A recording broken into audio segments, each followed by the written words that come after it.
Before you guys get mad, I have to preface this by saying this show is amazing. There's no doubt about that. It's certainly not perfect, but it's pretty damn good. But with that being said, here's why it's just a little bit overrated. Since the 90s, there have been countless efforts to convert video games to live action, and it's not a hot take to say that most of them, if not all of them, are hot garbage.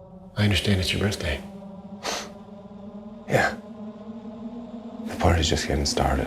Boy, if you don't... For years, there were two rules of live action adaptation in Hollywood. 1, no live action anime, and 2, no live action video games. Obviously, there have been exceptions to the rules, but this was the general understanding of most. So what makes The Last of Us different? Why is it getting such good reviews from every single review website that you could think of? And why is Pedro Pascal so damn sexy? All of these questions will be answered. First, let's talk about adaptability.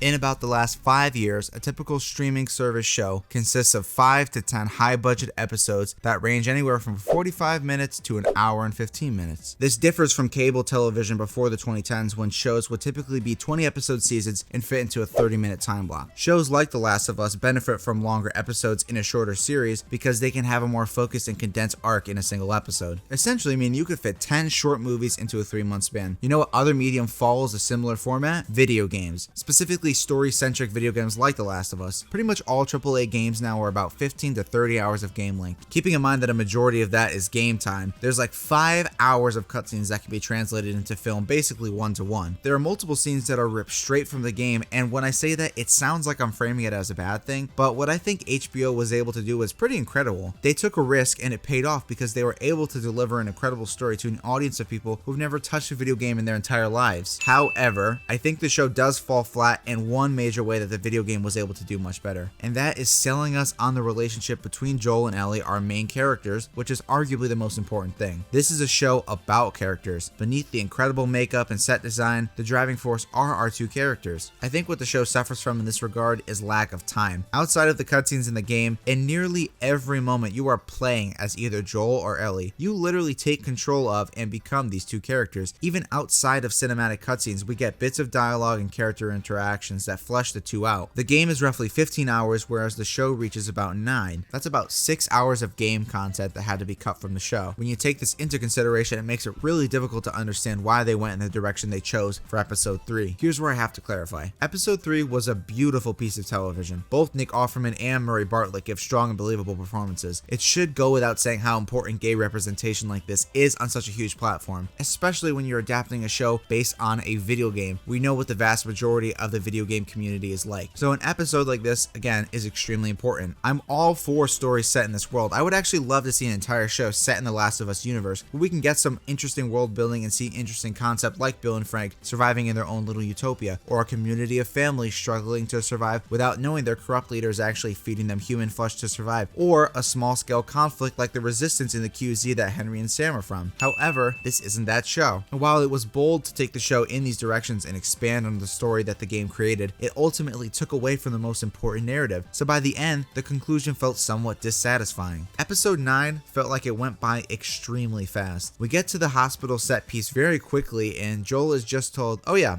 Ellie's going to surgery and it's time for you to go. And in the span of about 2 minutes, we go from this scene where he and Marlene talk to Joel gunning down a small militia like John Wick. We didn't get any build up towards the actual stakes of this scenario. In the game, there's a lot more emphasis on the importance of the surgery and how Ellie will certainly die, which adds a ton more weight to this final gunfight. Feels like the true risk here wasn't conveyed well enough, so it's not as impactful when Joel casually kills everyone in his way to get to Ellie. And spoilers for The Last of Us 2, of course, and probably the second season of the show, but they wasted an opportunity to correct the biggest criticism of the second game, and that was how random the presence of Abby's character felt. Like, surprise, the random doctor that Joel kills has a daughter who comes back to get revenge on Joel and kills him. And by the way, you're supposed to side with her even though you just played as Joel for 15 hours. We will never feel bad for Abby because we spent an entire season following Joel. However, they could have given this doctor the Bill and Frank treatment and given him an entire episode with a young Abby. We could have cared for this guy just for him to be killed by Joel. This would not only make the plot of the second season feel less sudden, but it would add to the biggest theme of the show, which is what I want to talk about next.